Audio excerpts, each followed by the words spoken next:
तो target with PS Parihar channel में आपका स्वागत है। आइए शुरू करते हैं और देख लेते हैं कि आज के समाचार पत्रों में विद्यार्थी जीवन से संबंधित कौन कौन सी सूचनाएं हैं। तो वीडियो को जल्दी से लाइक कर दें, शेयर कर दें। जिन छात्रों ने चैनल को अभी भी सब्सक्राइब न किया हो तो जल्दी से सब्सक्राइब कर लें ताकि आप लोगों को इसी प्रकार की ऑथेंटिक अपडेट से सबसे पहले मिलती रहे। आगे बढ़ने से पहले एक सूचना है उन विद्यार्थियों के लिए जो विद्यार्थी मध्य प्रदेश प्राथमिक शिक्षक चयन परीक्षा वर्ग 3 की तैयारी कर रहे हैं और आपको पता है कि इसकी एग्ज़ाम डेट घोषित ही हो चुकी है। 31 अगस्त को इसकी परीक्षा होनी है। तो कम समय में अगर आप लोग अपनी तैयारी करना चाहते हैं तो यहाँ पर एक बेस्ट बुक है चक्षु प्रकाशन की, जिसे आप लोग यहाँ पर देख रहे हैं। मध्य प्रदेश वर्ग 3 परीक्षा में जिस प्रकार के प्रश्न पूछे जाएंगे उस प्रकार के इसमें 2450 से ज़्यादा बहुविकल्पीय प्रश्न दिए हुए हैं। सभी प्रश्नों की विस्तृत व्याख्या भी इसमें दी गई है। इसमें आप लोगों को 25 प्रैक्टिस सेट मिल जाएंगे।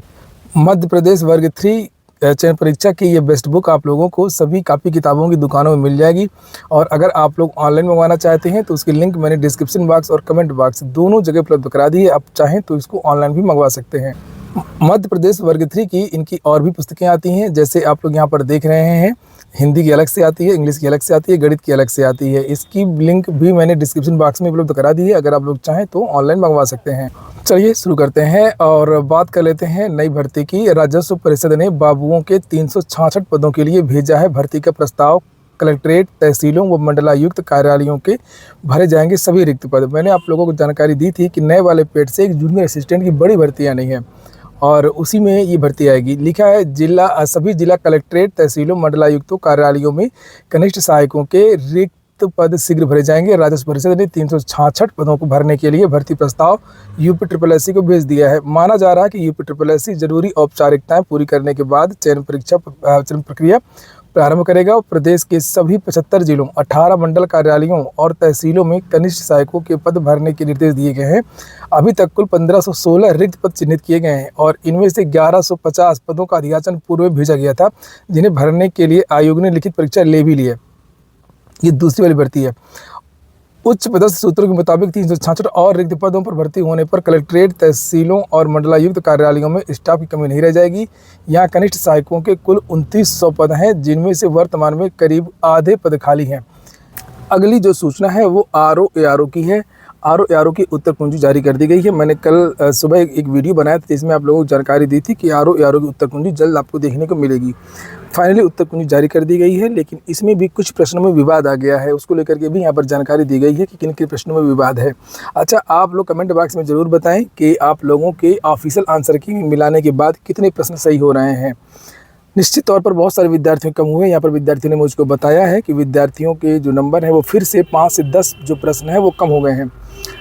लिखा है कि 27 जुलाई को आयोजित आरओ 2023 प्रारंभिक परीक्षा के सामान्य हिंदी वाले खंड में कई शब्दों के प्रयोग में अशुद्धि, गलत उत्तर, विकल्प तथा व्याकरण की अन्य गलतियों का दावा किया गया है।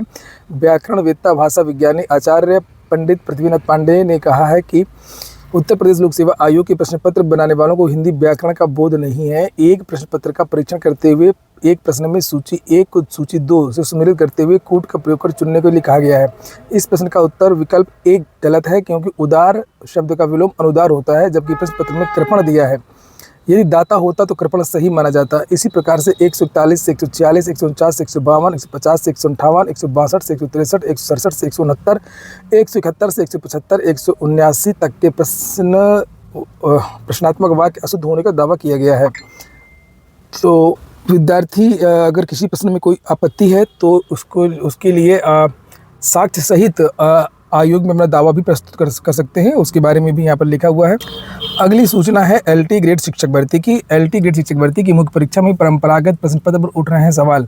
LT ग्रेड शिक्षक भर्ती की मुख्य परीक्षा में परंपरागत प्रकार के प्रश्न पत्रों को शामिल करने पर अभ्यर्थियों ने सवाल उठाए हैं।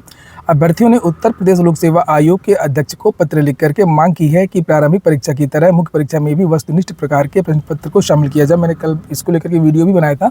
बहुत सारे विद्यार्थी ये मांग कर रहे हैं। लिखा प्रतियोगी छात्र प्रतिनिधिमंडल के अध्यक्ष शीतला प्रसाद ओझा का कहना है कि ग्रेजुएशन स्तर तक की पढ़ाई भी ऑब्जेक्टिव आधारित हो रही है। यहाँ तक कि यूजीसी नेट, CUET, CTET जैसी राष्ट्रीय स्तर की परीक्षाएं भी वस्तुनिष्ठ पद्धति पर आधारित है। ऐसे में LT ग्रेड जैसी प्रतियोगी परीक्षा को वर्णनात्मक बनाना न केवल समयानुसार अनुचित है, बल्कि छात्रों की वर्षों की तैयारी को प्रभावित भी करेगा। अभ्यर्थी भी वर्षों से वस्तुनिष्ठ प्रकार के प्रश्न पत्रों को आधार बना करके परीक्षा की तैयारी कर रहे हैं। मुख्य परीक्षा में परंपरागत प्रकार के प्रश्न पत्रों को शामिल करने से अभ्यर्थियों की तैयारी चौपट हो जाएगी और परिणाम में भी विलंब लगेगा।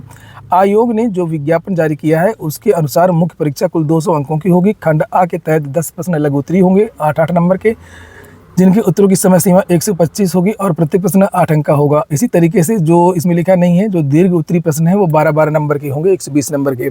तो यहाँ पर सबसे बड़ी समस्या ये है कि विद्यार्थियों की आदत नहीं है मेंस लिखने की।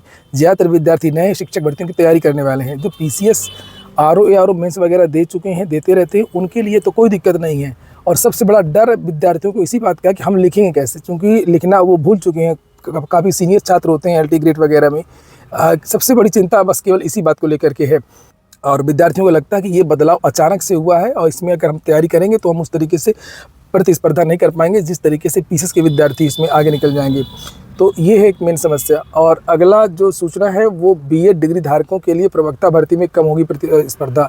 तो जो प्रवक्ता भर्ती आने वाली है अगस्त के महीने में, उसको लेकर के जानकारी दी गई है कि यूपी पीएससी राजकीय विद्यालयों में एलटी ग्रेड शिक्षक भर्ती के बाद अब प्रवक्ता भर्ती की तैयारी में लग गया है। इस बार नई नियमावली के तहत भर्ती होनी है, इसलिए भर्ती के लिए आवेदन करने वाले बीएड डिग्री धारकों के लिए स्पर्धा कम हो जाएगी। इसमें केवल बीएड के विद्यार्थी डाल पाएंगे, इससे थोड़ा सा कंपटीशन कम हो जाएगा। लेकिन लाखों विद्यार्थी बाहर हो जाएंगे जिन विद्यार्थियों ने बीएड नहीं किया है। हालांकि इसके लिए भी विद्यार्थी मांग कर रहे हैं, लेकिन ये हो नहीं पाएगा, बीएड आएगा ही आएगा। नर्सिंग ऑफिसर की 3500 पदों पर भर्तियाँ निकली हैं एम्स से। तो देख लें, अलग अलग एम्स के बारे में जानकारी दी गई है कि कहाँ से कितने पद हैं। तो जिन विद्यार्थियों के पास अनिवार्य योग्यता है वो विद्यार्थी आवेदन कर सकते हैं। लिखा है कि योग्य एवं इच्छुक अभ्यर्थी 11 अगस्त 2025 तक ऑनलाइन आवेदन कर सकते हैं। इलाहाबाद विश्वविद्यालय ने एमबीए प्रवेश परीक्षा का परिणाम घोषित कर दिया है। एडीसी, आईएसडीसी एवं आर कन्ना ने जारी किए पीजी प्रवेश के कट ऑफ। बीपीएससी से एक नई भर्ती है, आजीविका विशेषज्ञ क्षेत्र समन्वयक आदि पदों पर रिक्तियां हैं। 2747 पदों पर यह भर्ती है।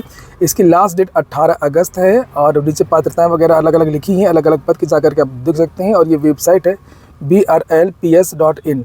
एलटी ग्रेड में जो विरोध हो रहा है विद्यार्थियों का, उसके बारे में और भी बहुत सारे समाचार पत्रों में जानकारी दी गई है। और ये भी कहा गया है कि ओटीआर में बड़ी तेज़ी से वृद्धि हुई है। सभी विद्यार्थी ओटीआर कर लें जल्द से जल्द, और इस बार देरी ना करें, क्योंकि इस बार प्रक्रिया थोड़ा सा पेचीदा है। पहले आप ओटीआर करेंगे, उसके बाद में आवेदन करेंगे। और 28 अगस्त ही लास्ट डेट है।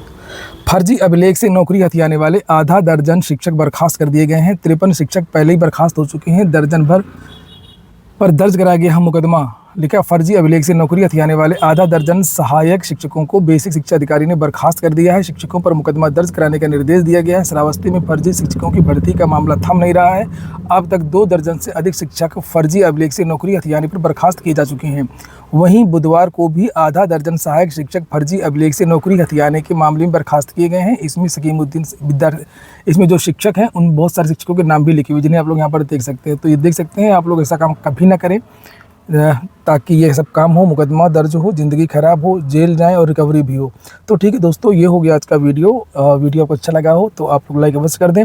जिन छात्रों ने चैनल को सब्सक्राइब ना किया हो सब्सक्राइब कर लें, और कमेंट बॉक्स में आरओ के नंबर आप लोग ज़रूर बताएं।